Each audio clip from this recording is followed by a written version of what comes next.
Everyone, welcome back to my channel. আশা করি তোমরা সবাই ভালো আছো। আমিও খুব ভালো আছি বন্ধুরা। তো দেখো, মামা বাড়িতে এটা আমার লাস্ট দিন। তো লাস্টের দিন দেখো, যেহেতু শনিবার ছিল, তা কি রান্না হচ্ছে নিরামিষে দেখো, সেটাই তোমাদের সাথে শেয়ার করছি সকাল থেকে।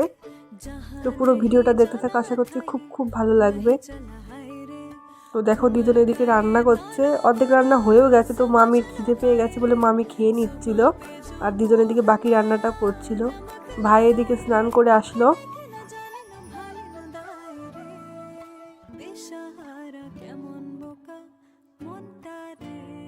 তো তারপর দেখালাম, দেখো আজকে কি সুন্দর রোদ্দুর উঠেছে, দারুণ ওয়েদার ছিল আজকে, ঠান্ডা খুব একটা ছিল না।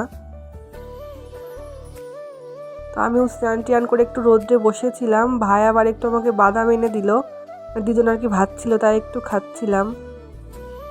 আজকে মামা বাড়ি আমার লাস্ট দিন, খুব খারাপ লাগছে, চলে যাব আজকে। তো সবাইকে খুব মিস করব। তো এই দেখো আজকের মেনুটাকে কি হয়েছে, বেগুন ভাজা হয়েছে, স্যালাড কেটেছে, আর লাল শাক, চাটনি, আর হচ্ছে গাজরের তরকারি করেছে, এটা দারুণ খেতে হয়, আর ডাল করেছে মুগের ডাল এটা। তো আজকের মেনু এটাই ছিল। এদিকে আবার দুধ এসেছে বলে মামি আবার দুধটা জ্বালাচ্ছিল। তো আজকের মেনুটা কিন্তু দারুণ হয়েছিল, নিরামিষের মধ্যেও কিছু জিনিস এত সুন্দর হয় খেতে, কি বলবো। যাই হোক, তো দুপুরবেলা আমরা সবাই খেতে বসে পড়লাম। দাদু এদিকে বসেছে, এদিকে ভাইয়ের আমি বসেছি, দিদন একটু ইয়ার্কি করছিল, সেটাই একটু দেখাচ্ছিলাম। তো খাওয়া দাওয়া করে বিকালের দিকে আমি বাড়ি চলে গেছি। এদিকে মামা আবার বসেছে খেতে, মামা আবার নিচে বসে খেতে ভালোবাসে।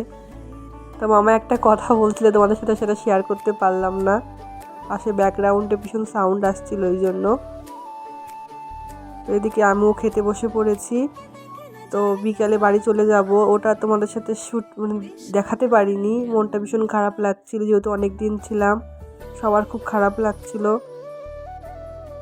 আর বাড়ি সবাই যেতে দিচ্ছিল না, আমাকে যেতে হচ্ছে একটা কারণে। পুরো ভিডিওটা দেখো, এরপর নেক্সট যে ভিডিওগুলো আসবে সেগুলো দেখলে জানতে পারবে কেন আমাকে বাড়ি চলে যেতে হলো, সবটাই তোমরা জানতে পারবে।